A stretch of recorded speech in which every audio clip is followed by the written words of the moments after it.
Hello, this is Grandma's Gone Gaming, bringing you episode 3 of the November 2016 Minecraft Hardcore Challenge by Michael Deering. We're supposed to color something pretty, make something pretty out of the Mesa colors. Okay, trying to remember exactly where I am, what I'm doing. I do need to get up on top and get more wood. Got a creeper over there that can't get up here. And I probably should just leave him alone. But why not kill him? Since he's in such an appropriate, easily accessed place where I can hit him right on top of his head. And back up. Boom. There he goes. Did he leave me? Yes, he did. Not that I might need it. I don't know for sure. Might want to blow something up. We'll see. Yeah, that's all lit there. So, all right. Let's see if I can remember how to get out of here. Since I built this, did this part here, I've also been on the server, had a bunch of kind of cobbled together episodes, and then died. Yes. All right, let me see what we have here. We have stuff.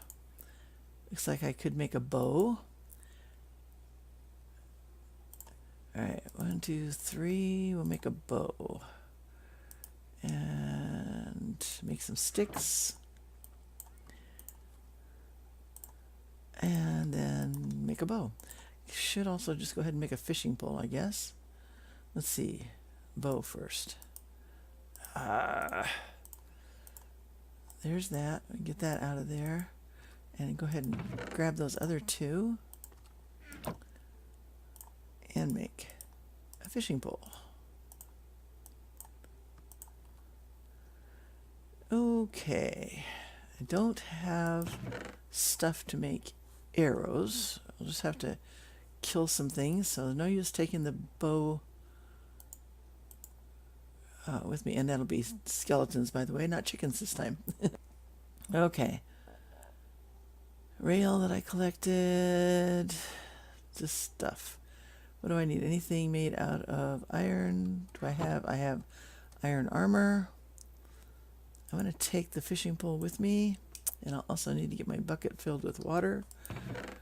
Okay, so it is time to, oh hey, let's get that in here smelting while I'm out. I don't have any food here at all, so yeah, time to get out. And I think it's just this way. Don't think I came down too deeply. That's right. I was looking to see if there was indeed more to the mine shaft, and it wasn't this way, but I hear a skeleton. I think there was the other way anyway. And I had been telling you about, you know what, this would be better not to be quite so surprised there, I think. I had been telling you about growing up in a family that built things, created things, lived as pioneers. And I had told you about the little house that we lived in one year. Little 20 by 20 thing. I'm going to see if I can figure out where that guy is. Where is he? There's a creeper up there. Huh. Don't see him. He must be in one of the other areas here. Anyway, we had that little one-room shack was, whoa, I almost went down with it, was the remainders of actually the house that Daddy had been building before we had, oh golly, I think I was at least 5. I had been in kindergarten that year, and that was actually when my parents learned that I'm dyslexic. They didn't know what it was, but they worked with me with it, and found out how to work around me seeing things backwards and writing things backwards and leaving out letters and transposing everything, all the stuff that goes with dyslexia. Yeah, I was 5 that year, and then that's next spring, after I was in kindergarten, the glacier stream that was about a mile from our house had flooded. And at first, I remember Gary and I being out in the yard, And the way that we knew that the water was actually coming up, rising up into the water table, which, we didn't know at the time, Gary and I, we just knew that out in the yard, if you stood in one spot and kind of, pedaled your feet, how little kids will do, stand on one foot and then another foot. When you're like in water or mud, you just kind of do that as a natural thing when you're a little kid. Well, we would do it out there in the yard, and the water would seep up through the dirt of the driveway. And we didn't have a lawn; we had a driveway, and then the water would just stand there, and it was it was glacier moraine. We didn't know that, of course, at the time either. Our parents did. And in later years, I learned all that stuff. But that whole area where Old Valdez was built is all glacier moraine. So it's filled with, there's that guy. It's filled with, oh, lovely, 2 of them. I don't want to die. I think I'm going to have to run. They'll kill each other, maybe, hopefully, and I'll get out of here. And I have no food yet. Should have just fished first. I think I'm going to have to go do that. Did they kill each other, or is he still there? He's still there. Okay, anyway, so, yeah, I don't think I want my back to him. I'm going to go over here. The glacier stream, we had such a wet, early breakup in spring. It's not just necessarily spring, Things that break up there, the ice and the ground and everything. And it's literally what it does. Come on, there we go. And so the water was coming up through the ground, and Mom and Dad finally had to move us into town. And while we were in town during, fairly safe, I mean, everything in town, the lower floors of everything were starting to get flooded. Oh, missed him. Okay. And our whole house out there, Daddy had laid the foundation. We had a kitchen, a living room, and 2 bedrooms at that point. And he had laid larger foundations, all done in split logs. And from clearing the space, he had that wood. He took down the trees himself, split the wood, and we didn't have a log cabin, but there was a sawmill across the bay, I think it was, and so you could take your logs and have them milled, and then they would keep a percentage of it to sell, that kind of thing. So that whole thing had been laid out, and we had been living in it. We lived through that winter while I was in kindergarten in that makeshift house, which, it had some insulation and then plastic sheeting. I'm trying to think of the name, what you call it. The plain clear plastic that comes in a roll, and then Daddy stapled it up on the walls, and that kept us at least basically warm. And we're talking Valdez. It's very rarely below 0 there. It'll be mostly 30s, in the mid 30s most of the time, which is why the harbor, being saltwater, very rarely ever freezes over there.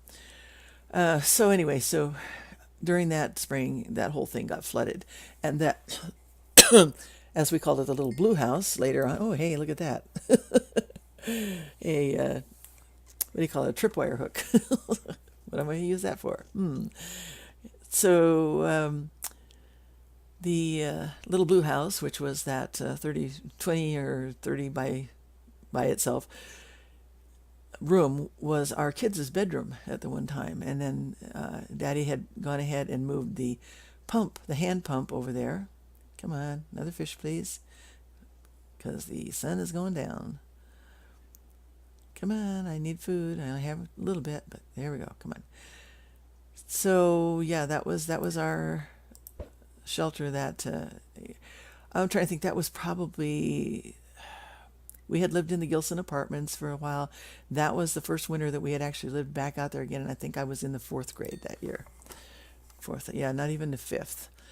So while we were in that house, and confined to those quarters, Mom would, she had purchased for us through the email, not through the email, we didn't have email, mail, through the mail catalog, a set of books through, I think it was a Reader's Digest. She always bought Reader's Digest, and it was a Reader's Digest children's book club. And one of the sets of books that we got was all about famous people.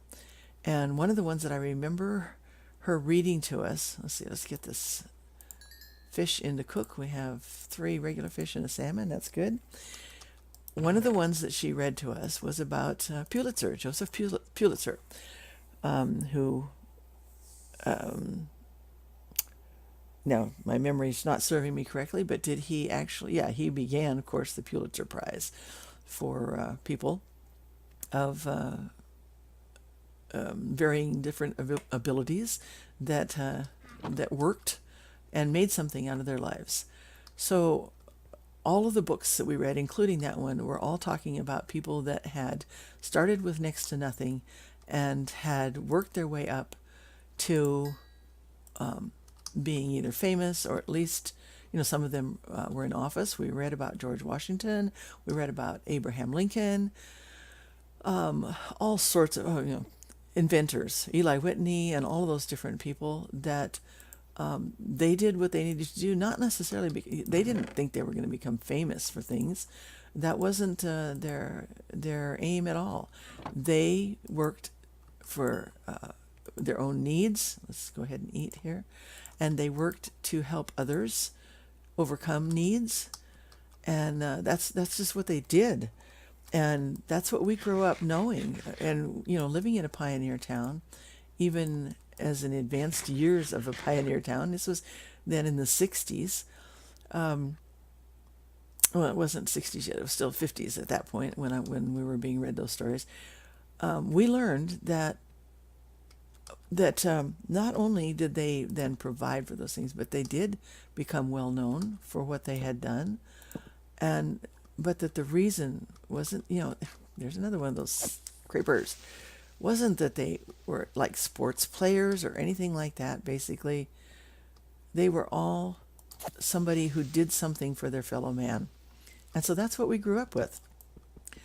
And I still believe that that's the way that God intended his people to live, to be doing works that, and I'll say right here, and I won't bring up this part again, but salvation is not based on works. Salvation is based on believing on Jesus Christ as Lord. So we have that out of the way. But works are a part of what God intended for people to do. He always intended that his people would work together and do the things that were necessary to have whatever community came about. And sometimes it was little towns, sometimes it was big towns. Sometimes, it was people living out in tents in the desert. Sometimes there were bigger places. But people should be working together, not trying to beat each other at everything. And, what am I trying to do for here? Okay. Not trying to just, be the best at something because somebody else, seems like they were better than you and you had to beat them. No, that's not it at all. It's having fun. It's providing for yourself. It's providing for other people, and being kind. It's just, that's just the way I was brought up. So then as far as building is concerned and learning to love creative things, of course, now I've mentioned that my mom had her violin. She did not grow up learning how to do anything. She didn't babysit when she got older. She didn't cook. She knew how to clean house because my grandmother was a meticulous housekeeper, and her children did grow up learning. They had their chores. They had to do their chores. But my mom, basically, from the time she was 5 until her early adult years, when she had met my dad way earlier. They went to school together. But when they got married, she did not know how to keep a house other than how to keep things neat and organized, which she always did. But Daddy taught her all the cooking that she needed to know, and some that she wouldn't learn how to. She made borscht for him once. He was Polish, and he had grown up eating borscht, which I've mentioned on some of the other comments on when we're talking about the beetroot. But I need to have my time of day thing on here.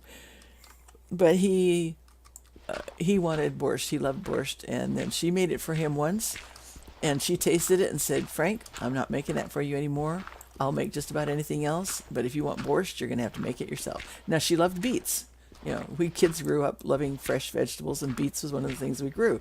But Mom was not going to make cold beet soup anymore for him, and she never did care for things like sour cream and all that kind of stuff. So when Daddy wanted borscht, he made his own, and I grew up eating all the stuff that my dad liked, including hot things, because Polish dishes often are quite spicy. And he had grown up being the youngest of his mom's first family. I think she ended up with 13 children that lived. One that died at a fairly early age as a child. And we've been doing, whoops, I need my iron one for that. My daughter and I and my sister have been doing some more genealogy stuff lately, trying to trace more and more of the line back into the Polish era. And when our folks came over, our grandfolks came over into the U.S. and where they landed, and we know now that they landed in North Dakota, which was why our family ended up being from South Dakota.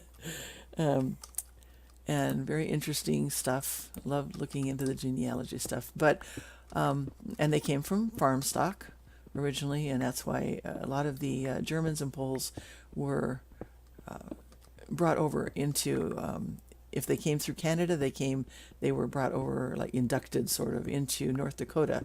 And then of course if they came in through New York, they also ended up coming over this way because of the farming, because they knew that they could, oh, that's a big opening up there. I kind of think I'm going to shut that up as soon as I get this gold out of here. Don't think I really want to go that far right now.